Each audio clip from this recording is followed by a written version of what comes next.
नमस्कार दोस्तों defence ministry ने हाल ही में दो बड़े कॉन्ट्रैक्ट साइन किए हैं। इन कॉन्ट्रैक्ट्स की टोटल वैल्यू 2,500 करोड़ रुपए है और पहला कॉन्ट्रैक्ट 5,000 लाइट व्हीकल की प्रोक्योरमेंट का है। फोर्स मोटर और महिंद्रा इन व्हीकल्स को बनाएंगी। ये व्हीकल्स 800 केजी तक का पेलोड कैरी कर सकते हैं। हाई एल्टीट्यूड एरिया से लेकर डेजर्ट टेरेन तक ये व्हीकल्स हर जगह इफेक्टिव हैं। इवन इन्हें एयर ट्रांसपोर्ट के लिए भी मॉडिफाई किया जा सकता है। दूसरा कॉन्ट्रैक्ट है नेमिस का, जिसे हम नेमिका के नाम से भी जानते हैं। नेमिका का मतलब है नाग एंटी टैंक मिसाइल कैरियर, जिसकी वैल्यू 1,801 करोड़ रुपए है। इस डील में 13 नेमिका सिस्टम्स और 293 नाग मिसाइल शामिल हैं। यह सिस्टम डीआरडीओ के इंडिजीनियस नाग मिसाइल सिस्टम का ट्रैक्ड वर्जन है, जिसे नेमिस या नेमिका कहा जाता है। ये एक advanced anti tank weapon system है जो फायर एंड फॉरगेट कैपेबिलिटी से लैस है। सिंपल लैंग्वेज में कहें तो एक बार टारगेट लॉक करने के बाद इसकी मिसाइल खुद ही उसे ढूंढकर हिट कर देती है।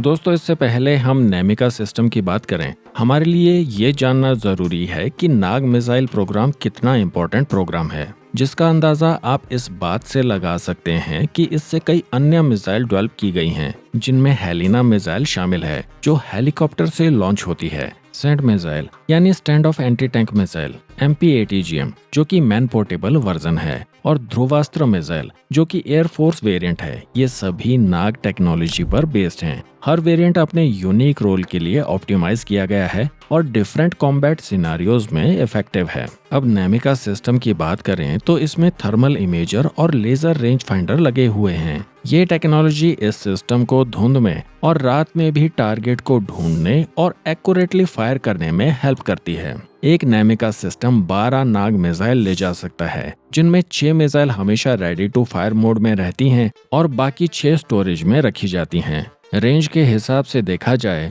तो नेमिका सिस्टम 7.2 किलोमीटर दूर के टारगेट्स को एक्यूरेटली डिस्ट्रॉय कर सकता है। इसकी एक यूनिक कैपेबिलिटी ये है कि ये शैलो वाटर में भी ऑपरेट कर सकता है, मतलब ये सिस्टम एम्फीबियस कैपेबिलिटी भी रखता है। इसका आर्मर प्रोटेक्शन वर्ल्ड क्लास है और ये NBC यानी कि न्यूक्लियर, बायोलॉजिकल और केमिकल वॉरफेयर कंडीशंस में भी ऑपरेट कर सकता है। दोस्तों, नाग मिसाइल का पहला टेस्ट 1997 में हुआ था और 2011 में इस प्रोग्राम को एक बड़ा सेटबैक मिला, जब एक लॉन्ग रेंज टेस्टिंग में इसकी मिसाइल अपने टारगेट को हिट नहीं कर पाई। और इस घटना ने भारत को मिसाइल टेक्नोलॉजी में सेल्फ रिलायंस की इम्पोर्टेंस समझाई, क्योंकि प्रॉब्लम ये थी कि इस सिस्टम में फॉरेन सीकर का यूज किया गया था। हाई टेम्परेचर में ये सीकर टारगेट को ठीक से आइडेंटिफाई नहीं कर पा रहा था। तब सॉल्यूशन के लिए DRDO ने एक इंडिजीनियस सीकर डेवलप किया। इस टेक्नोलॉजी को रिसर्च सेंटर इमारात ने डेवलप किया था।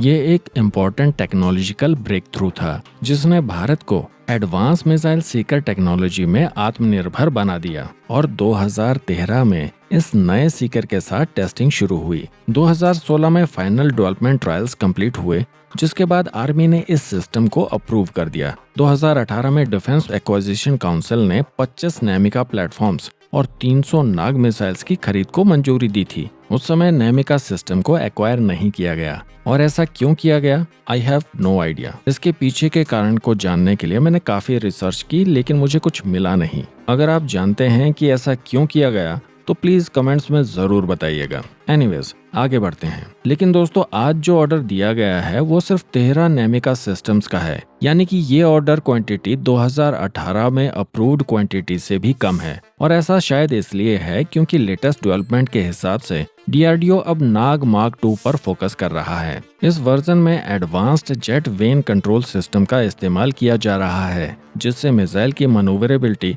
और एक्यूरेसी बढ़ेगी। इसकी रेंज को भी बढ़ाया जा रहा है और शायद यही वजह है कि अभी नेमिका को छोटा ऑर्डर दिया गया है। एक्सपर्ट्स का मानना है कि बड़े ऑर्डर्स मार्क 2 वर्जन के लिए आ सकते हैं। मार्क 2 वर्जन में आर्टिफिशियल इंटेलिजेंस और एडवांस्ड टारगेट रिकॉग्निशन कैपेबिलिटीज भी ऐड की जा रही हैं। दोस्तों, आप इन एक्विजिशन कॉन्ट्रैक्ट्स को लेकर क्या सोचते हैं? कमेंट्स में अपने विचार जरूर शेयर कीजिएगा। अगर आप डिफेंस टेक्नोलॉजी, स्ट्रेटेजिक अफेयर्स और स्पेस टेक्नोलॉजी से जुड़ी वीडियो देखना पसंद करते हैं तो द क्रॉनिकल पोस्ट को सब्सक्राइब करना ना भूलें। हम जल्द ही मिलेंगे एक नई वीडियो के साथ। Till then, take care. जय हिंद।